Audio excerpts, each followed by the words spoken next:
you very much for being with us here this evening. I can promise you it's going to be a riot, the entire session with these two gentlemen.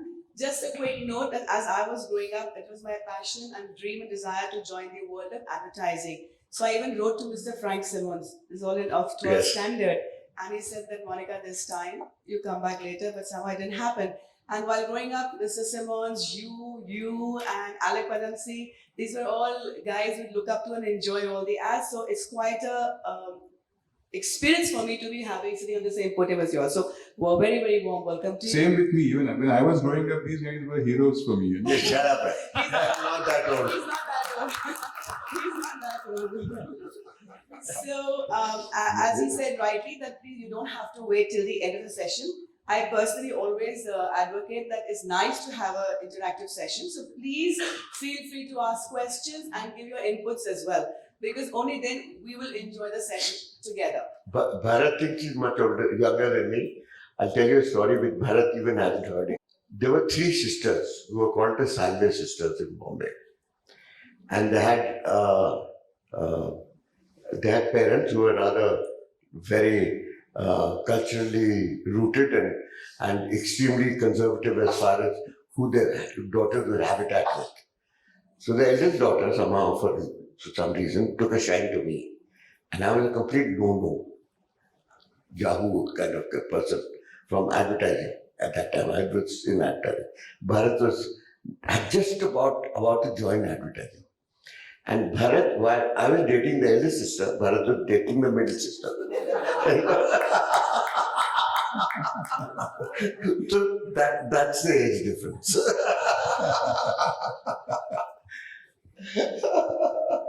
Okay, so just to pretend that we are here on a very serious note, so let's at least talk about the topic, the advertising, and it's getting it right, and the Funda. So let's begin with you. So first, I want to thank the organizers for inviting me here, because I've always had very embarrassing situations when people invite me like this. Some years ago, a lady came to meet me. I think she was the secretary of this Indo-American Society's ladies wing. I think it's Indus or something like that. Correct. And she came and said, Mr. Dabholkar, will you come to our club and talk to our members and give a talk on advertising? And very humbly I asked her, I said, why are you calling me? There are so many other people who are better than me in advertising, who are better speakers. Why don't you call one of them? I finished saying that, and that day I realized how ruthlessly honest women can get on your face. That lady looked at me straight in the eye and said, yes, Mr. Dabholkar, we know there are people who are better than you in advertising, who are better speakers, but most of them are out of town, and last year they can't get any. So why don't you come this year? Next year we'll try and get a better speaker. So when they invite me to Nagpur, I don't ask them why, I know why. Sorry, so the topic is getting advertising fundas right. I think the best thing about advertising, I mean, the one most important thing in advertising is what we call the target group. Who are we talking to? Because you could do the most brilliant of campaigns, and if you don't have the right target group in mind, that campaign won't work. So whether it's advertising, whether it's theatre, whether it's anything, any communication, I think your end user, what we call the target group, is the biggest funda you must keep in mind. Because if you get that wrong, nothing else will work. Another thing about advertising, it's a very funny profession. Today it's becoming, at our time it wasn't that popular, and a lot of people still looked at it very suspiciously and said, "तुम लोग क्या कर रहे हो? रात को जाके वो poster कर रहे हो क्या? Public libraries पे?" No, poster. People think that is what advertising was all about. The whole business of brand building actually came about in the late 70s. It didn't, even before that there was no such attempt even. But in advertising, brand building as a value started coming in, then it started slowly becoming a little more and more professional. But the funny thing about advertising as a profession is today it's become very popular, and every third kid on the block turns around and says, I want to be an advertising professional, or I want to be in media. They don't say advertising, they say media. But what they actually mean is advertising, because that's what's supposed to be the most glamorous and the most high-profile kind of job that you can get. But if you're looking for a job that's going to pay you, then advertising is the wrong profession. Not that you don't get paid, but it's not a job. because there are no hours. There's no 9 to 5. There's no getting home at a particular time. There's no doing this or whatever programs you have of your own. It's a very unforgiving and very selfish mistress. She bears no competition. And you have to face rejection on a daily basis. Advertising is the Correct. only profession where you face rejection on a daily basis, and you are supposed to keep on coming out with new ideas and face the same guy. Clients who are mostly idiots. I mean, they come and tell you, we don't like this, and you ask them, why don't you like it? And they say, Pata nahi, matlab, it doesn't grab me. So the Pata nahi, I don't know, it doesn't grab me. Dum nahi hai. But I must tell you a story of this. I mean, ladies, excuse me, but when I joined advertising, I was handling Britannia bread and cakes. And we were designing the packet for Britannia cakes. I had just joined advertising as a client servicing guy. And my studio would give me about 25 different designs. There was Mr. Khaitan, if I remember. Correct. And I would go and show it to him, and he would say, "Kuch maza nahi aaya." I said, "No, what is wrong? The color you don't like?" And he would say, "No, maza nahi aaya." So I would bring those 25 back, and my agency people thought I was an idiot because I would never come with a proper brief. I would say, "Maza nahi aaya usko, kuch aur." And they would keep on making more and more different designs, and every day I would go and show them 10 more designs, and they would say, "No, but it doesn't grab me." We were also handling for Vijay Mallya, one of his companies, a sanitary napkin called Freedom. And they had a presentation for that, and that one pack got approved, and the other rejected packs they got back. Next day I had a meeting again. So along with the Britannia cake packs, I said, "Hey, sanitary napkin cake pack ka logo nikal lo, right? Britannia biscuits on there, Britannia cakes on there." So remove Freedom, and they put Britannia cakes. And I took it to Mr. Khaitan, and I spread those 10 packs, and he said, "This is the pack. This pack says eat me." So I came back and said, "Don't buy Britannia cakes because it's packed in sanitary napkins boxes." But that's how idiot clients were. But to go back to what you were saying about why youngsters get into advertising for maybe wrong reasons. Yeah, This is not a people think that profession. it's a job. It's like any other job, or it's like any other profession, where you have a structured life, and you have everything. Advertising is a business. It's not a job. And she's unforgiving, and she does not brook competition. So it doesn't matter whether your wife is about to leave you, doesn't matter if your dog is dying, it doesn't matter about anything. It doesn't matter if you have to pick up the kids from school. It doesn't matter at all. She comes first. Now, a lot of youngsters join advertising, or when I talk to them, I go to a lot of institutes and talk to people, and they say a lot of them feel that advertising is glamorous. You meet good-looking models, men and women, and I tell them, "Look, you don't need them. Guys like him need them." We create those campaigns by sitting in an office and writing those lines. And he goes and shoots them. So we never get to meet the model. Exactly. He meets all the glamorous side of advertising. Prahlad gets So I mean, those are little side we hear. The thing is that the only reason why young people should join advertising is because they have a passion. They have a kila. It cannot be for logical reasons. You do not become an advertising professional like you become an engineer or a doctor or an MBA or whatever it is. Most of Bharat's plays are anti-MBA, by the way. They're about how MBAs talk about one thing only, and in 5 years, they take your children and they purge them of everything else except one thing. If you have a gut reaction, take a purgative. And since we only work on gut, so you can imagine the kind of conflict that we have with MBAs, because they've been taught all along, if you have a gut reaction, take a purgative. And he asks me, where did you get this idea from? It's gut reaction.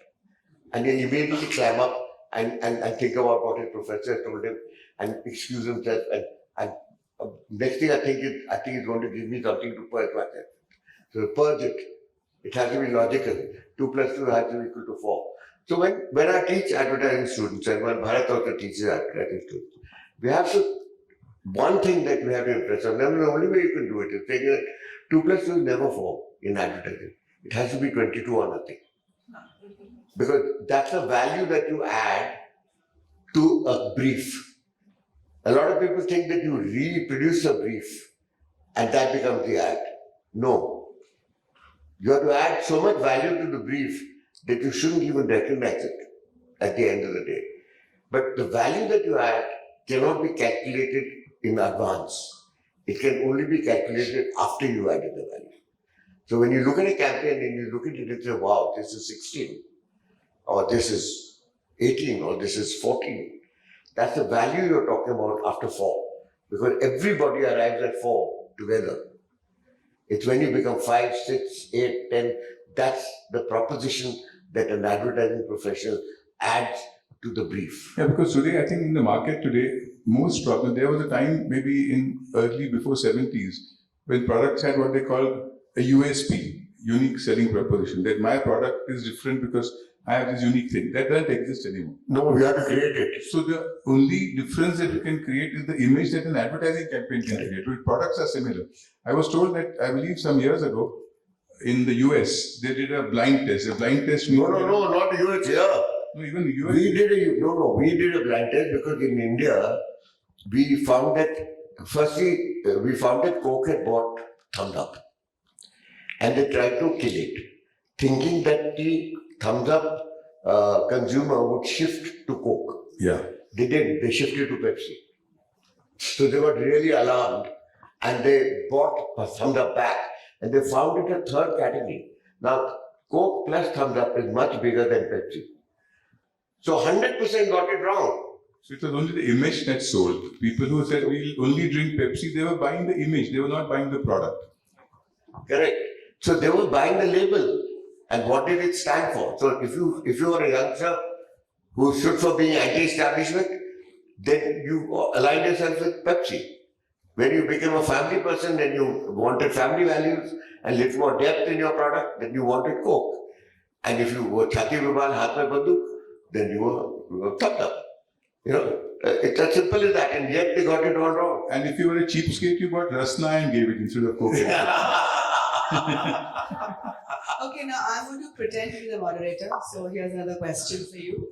I think we will really tell us about the Pavlov theory. That sounds very interesting. I'm sure they'd love to hear that. No, in case you guys have forgotten, the business of advertising is all about conditioning a mental attitude for desire.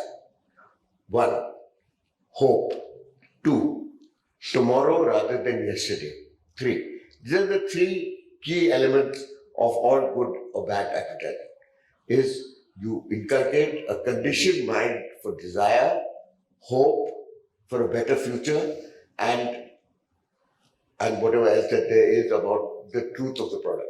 You can't tell a lie, but you can get away with a half-truth sometimes. Where you tell only the good things about the product, you don't have to say all the bad things because you expect the competition to do that anyway. But where did it all start? It started with a Russian scientist called Pavlov. How many people have heard of him? Russian psychologist. Correct. So he experimented with dogs. And how to condition dogs by ringing a bell and giving them food.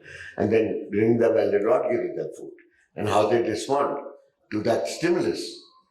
And guess who actually adopted his theories and decided to try it out on people? Guess. Goebbels. Who was Goebbels? He was the propaganda minister for Hitler Germany. For Hitler. And what did he do? He brainwashed an entire country into believing that the Jews were worth exterminating. And nobody did a chew.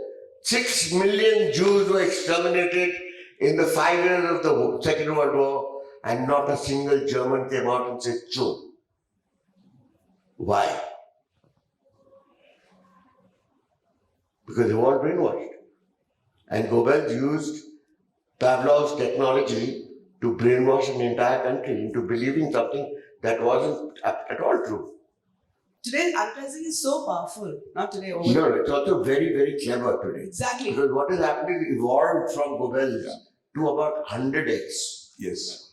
And today, nobody says anything which is not deniable now. So the question was, to you that because it becomes so powerful and so big, the product may be mediocre, but the way you'll sell it, market it, advertise it How honest is that? No, No. there's one thing in this. There's one contradiction in that. Yeah. If you ever overpromise and underdeliver, you are dead in the water. There was a product that Parleys had launched called Big Bite. Because remember one thing, the consumer is not some idiot on the street. The consumer is your wife. No, but I'll give you an example of that. Sometimes great advertising can kill a mediocre product faster than Faster not. than, absolutely. There was a product Parleys had launched years ago called Big Bite. And I don't know who did the campaign, but they did a mouth-watering campaign. Mohammed did the campaign. Mohammed Khan did the campaign. Mouth-watering, the kind of thing that you now see in McDonald's ads and things. Excellent campaign that made it look really mouth-watering, whatever it had.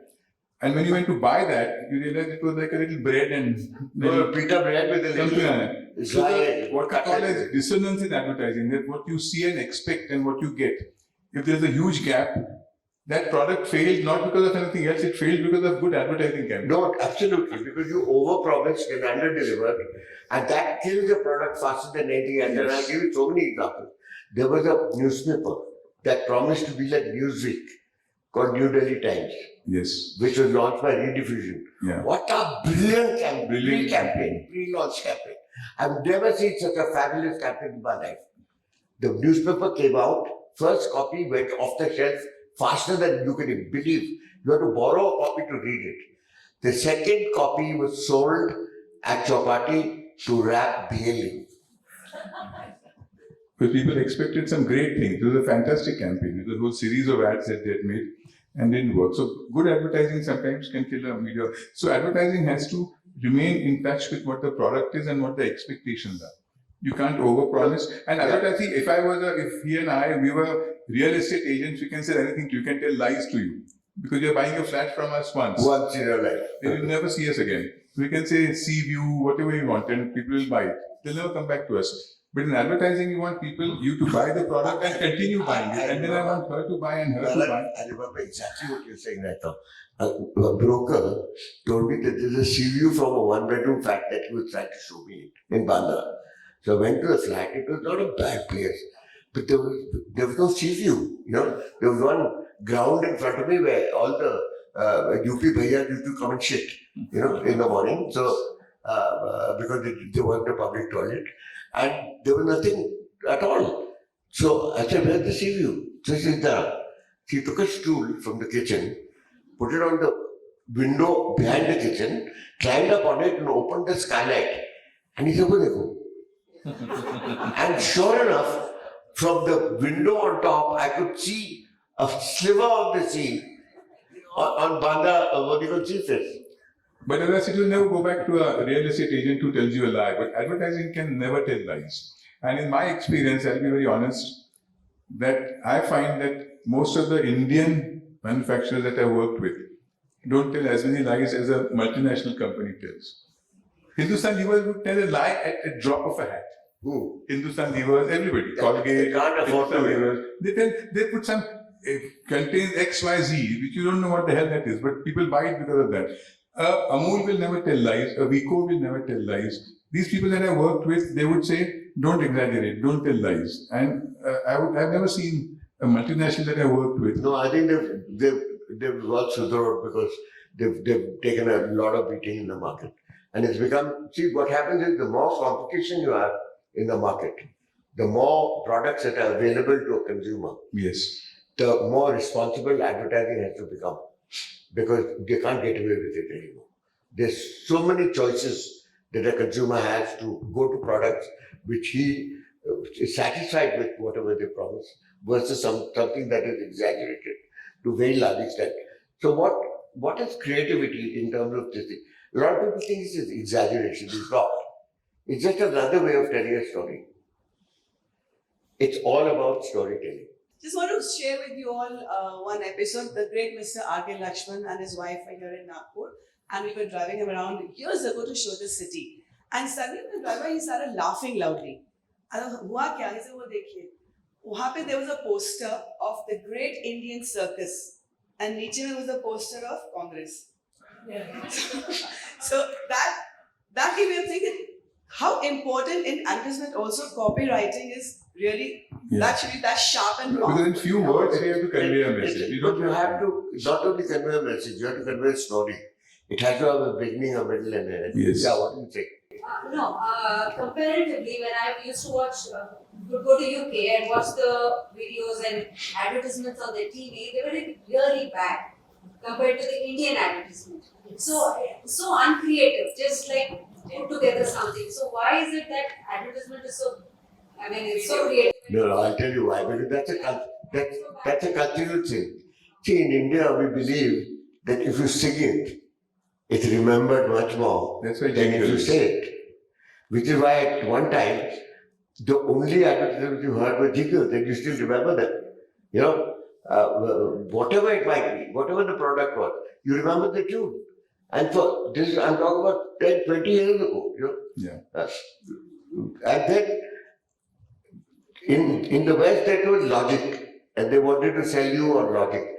We believed in story. We are the greatest storytellers in the world. Our mythologies are so rich with so many fables and stories that we constantly borrow from advertising, if not the direct story, at least the relationships between people and form a story. In today's competitive world, if you have a mediocre product, the consumer will buy it once, but he has so many choices. He wouldn't come back to you, no matter how whether your advertising is good or bad. So your product is always the hero. Your product, see, advertising can make you buy a product once, the first time. If you're not happy with it, if I tell you that this cream will make you fair, you'll buy it once if it's a great campaign. If it doesn't make you fair, you'll not buy the second tube. So a mediocre product or a product that promises wrong things can never survive. No, so what has happened today in Atmabir Bharat? What are we trying to say? What is that word mean? It doesn't mean only self-sufficiency. It means be able to compete with the best in the world. So that means what we're saying is that we have to produce quality which is better than China and a price that is compatible. Then you're competitive. Dios, Denver, and many brands. When we see their advertisements on television, they are the same that the boy is attracting more girls when they put the Dio on their body. So No, I know. very First, let me tell you the history of Dio. When did they discover this? not aware of it. When did you discover it?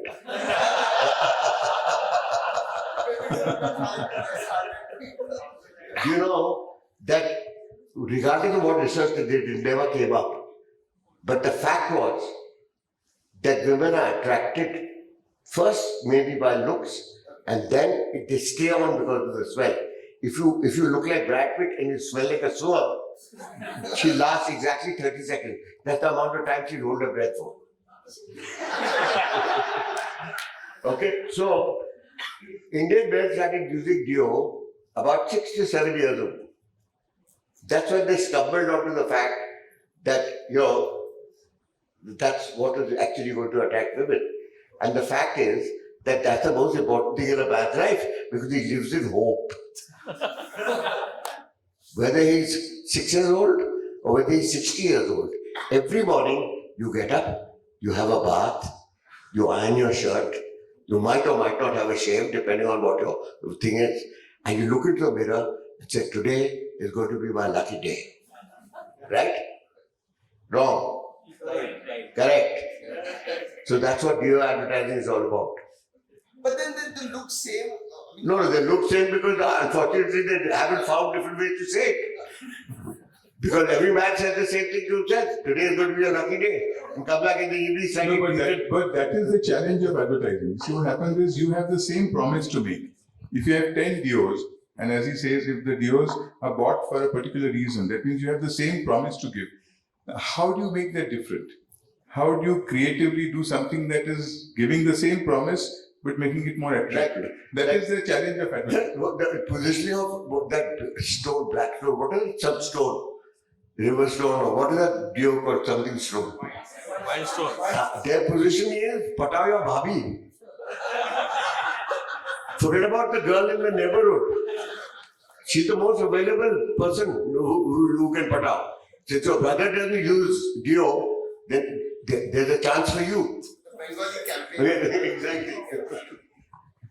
What do you suggest is there any, are there any set of practices? There are no formulas. No. There is only one practice. Are you passionate about it? Do you eat, drink, think, believe that you are a storyteller and you have different stories to tell? You have to own the brand that you're advertising. It's not just because you're getting paid for it.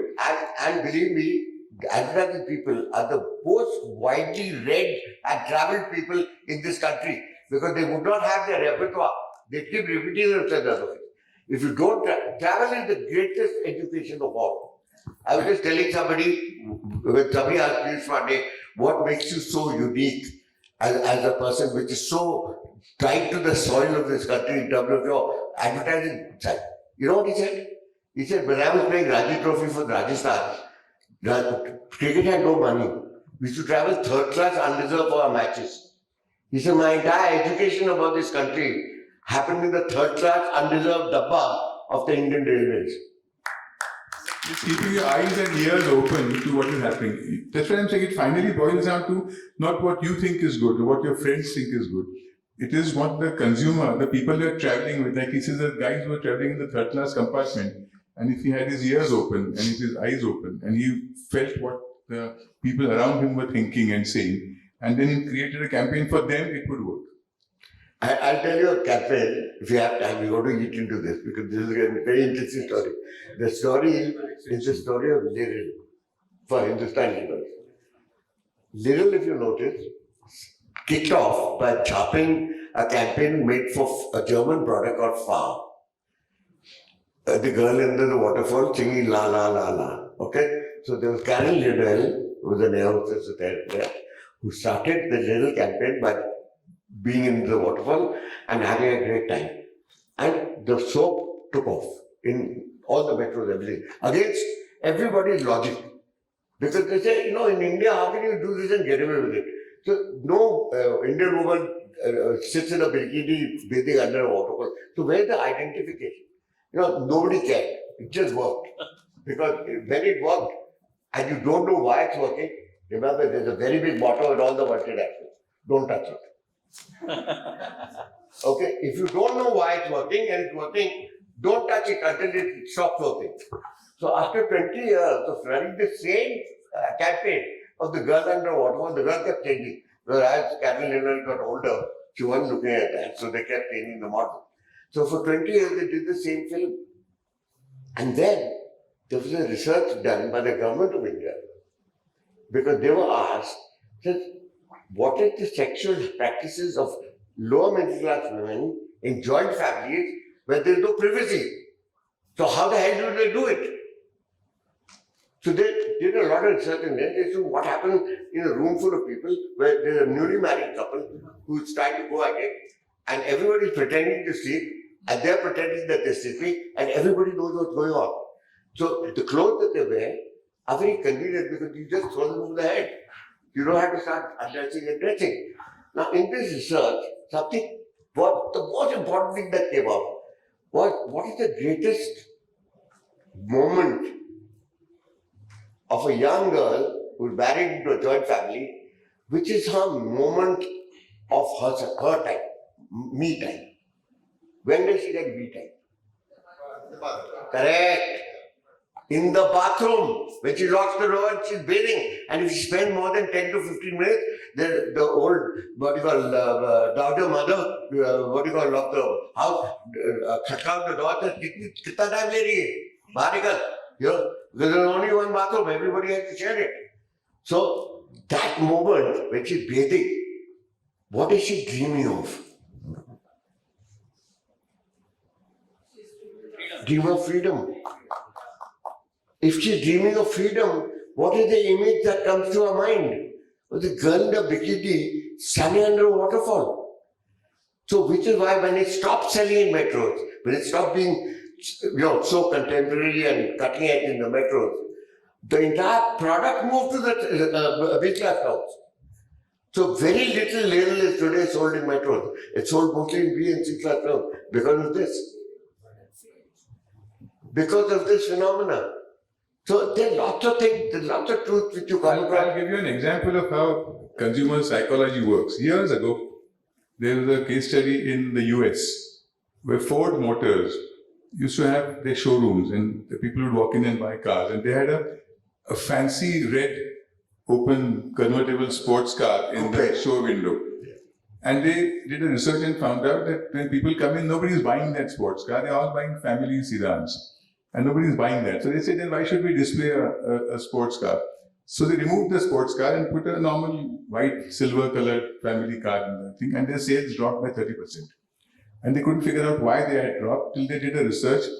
And the research agency came with a theory, what they call the wife versus mistress theory. And they said that the red car represented this excitement, this beautiful mistress. So they walk in for that beautiful mistress, and then their logical mind takes over. That we can't marry that girl because she's not going to look after us, look after our children. So that car becomes the mistress. There's no space for children in that. There's no space for a dog. Or a picnic. So the logical mind takes over. But what brings him in is the excitement and the fantasy of a mistress. So put the red car back in. Let them come and buy the normal family cars, but let them come in because they're red cars. So that worked as a human psychology, and it works in every product that we launch. Today, the research is at least getting somewhere close to the truth because of AI, because of the logarithm that you get. So whatever feedback you get because of the database that they have, you're getting some element of how people actually think. All this while, between Bharat and me, we followed our gut more than any amount of research. And the fact was that both Bharat and me have gone on record saying that we are right more times than right with our gut than you are with your research. Yeah. So we will not follow your research. Today, you have lots of butters in the market. And what is the choice of butter? It's Amul. You go to anywhere, you even go to a ready wala. And he is advertising in the ready wala, some bhaji pav mein Amul butter डालते हैं, कोई फालतू butter नहीं. See, there are some products which are synonymous with the category. Like when you think of butter, you think of Amul butter. When you think of chocolate, you think of Cadbury. People don't even say, get a milk chocolate. They say, Cadbury leke aao. So Amul chocolates are better than that. But Bisleri has become synonymous with bottled water. Like It doesn't Xerox. matter what the brand is, they say Bisleri now. Like Xerox is a copier. People don't even say Canon. Even Canon is a copier, but people say those Xerox nikal ke lao. So there are certain products which over the years become synonymous with the category because of their positive images and advertising. Amul has always, it's not because it's homegrown. Amul is purely because they've held their quality at any cost. They have not compromised the quality of their product down the line. Whether it's chicken, whether it's whole milk, whether it's pasteurized milk, whether it's yogurt, whether it's mother dairy, it's all part of the Amul family. Yeah. You know, I tell you something, even if you do shit advertising for a great product, word of mouth takes over. Yeah. It's always a That word is of the mouth. greatest advertising in the world. You cannot touch word of mouth. I can spend millions of dollars on Asian Paints advertising telling you how good it is. But if your neighbor comes and says, हमने use किया था last time, वो चला नहीं, एक बारिश में खत्म हो गया. That finished. You'll never buy Asian Paints because you've been convinced by the company. But that word of mouth, your neighbor's experience telling you that it wasn't so good, is what will finally kill the purchase. When Tanish did the social advertising, which is about remarriage, which is about dark brides, which is about what you call a whole lot of things, you know, and their market sales went up by 30%. So don't ever turn around and say that the advertising didn't work. It worked better for them. When they got trolled for it, and because they got trolled, what do you think trolling is? You think trolling is done by responsible people like you sitting in the room? Trolling is political. It has an agenda. It is paid for. But the thing is, see, you know, how moral is it for a brand to speak about something? Oh, else? come on. No, not moral, but how right, you know, how Absolutely. whom are they targeting? Absolutely. When Tata Tea did a campaign on voting and why it's important to vote, and when the leader comes and says, मैं आपका vote देने वाला हूँ, he says, आप इतनी बड़ी company चलाने वाले हैं, कौन सी कंपनी? इस देश. तो आप कौन से MBA हो? आपकी कितनी पढ़ाई हुई है? आपके क्या qualifications हैं? But I don't agree with him, but we don't have time for a discussion, so we'll have to do it some other time. But next year. I think part of the advertising job is to push the ticket. Is to constantly push the ticket, not only just play sex.